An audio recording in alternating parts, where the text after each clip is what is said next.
Dalam nama Bapa, dan Putra, dan Roh Kudus. Amin. Bacaan pertama, tanggal 13 Januari tahun 2021, diambil dari Ibrani bab 2 ayat 14-18. Karena anak-anak itu adalah anak-anak dari darah dan daging, maka ia juga menjadi sama dengan mereka dan mendapat bagian dalam keadaan mereka, supaya oleh kematiannya ia memusnahkan dia, yaitu iblis, yang berkuasa atas maut, dan supaya dengan jalan demikian ia membebaskan mereka yang seumur hidupnya berada dalam perhambaan oleh karena takutnya kepada maut. Sebab sesungguhnya, bukan malaikat-malaikat yang ia kasihani, tetapi keturunan Abraham yang ia kasihani.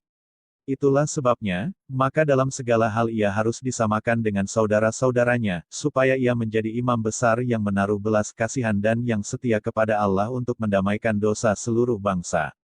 Sebab oleh karena ia sendiri telah menderita karena pencobaan, maka ia dapat menolong mereka yang dicobai. Demikianlah sabda Tuhan. Mazmur bab 105 ayat 1-4 dilanjutkan ayat 6-9. Bersyukurlah kepada Tuhan, serukanlah namanya, perkenalkanlah perbuatannya di antara bangsa-bangsa. Bernyanyilah baginya, bermazmurlah baginya, percakapkanlah segala perbuatannya yang ajaib. Bermegahlah di dalam namanya yang kudus, biarlah bersuka hati orang-orang yang mencari Tuhan. Carilah Tuhan dan kekuatannya, carilah wajahnya selalu. Hai anak cucu Abraham, hambanya, hai anak-anak Yakub, orang-orang pilihannya. Dialah Tuhan, Allah kita, di seluruh bumi berlaku penghukumannya.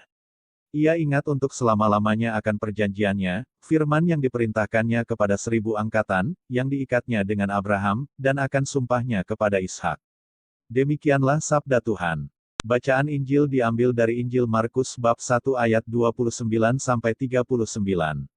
Sekeluarnya dari rumah ibadat itu Yesus dengan Yakobus dan Yohanes pergi ke rumah Simon dan Andreas. Ibu mertua Simon terbaring karena sakit demam. Mereka segera memberitahukan keadaannya kepada Yesus. Ia pergi ke tempat perempuan itu, dan sambil memegang tangannya ia membangunkan dia, lalu lenyaplah demamnya. Kemudian perempuan itu melayani mereka.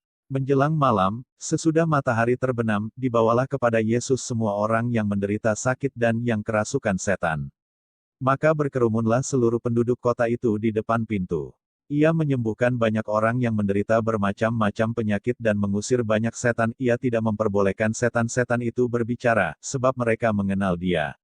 Pagi-pagi benar, waktu hari masih gelap, ia bangun dan pergi keluar. Ia pergi ke tempat yang sunyi dan berdoa di sana.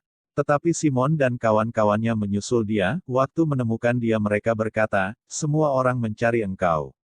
Jawabnya, "Marilah kita pergi ke tempat lain, ke kota-kota yang berdekatan, supaya di sana juga aku memberitakan Injil, karena untuk itu aku telah datang."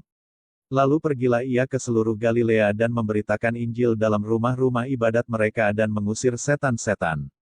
Demikianlah Injil Tuhan. Terima kasih telah menonton channel Firman Harian. Jangan lupa like, share, subscribe dan nyalakan lonceng notifikasinya, agar tidak ketinggalan update-update video dari kami. Tuhan Yesus memberkati.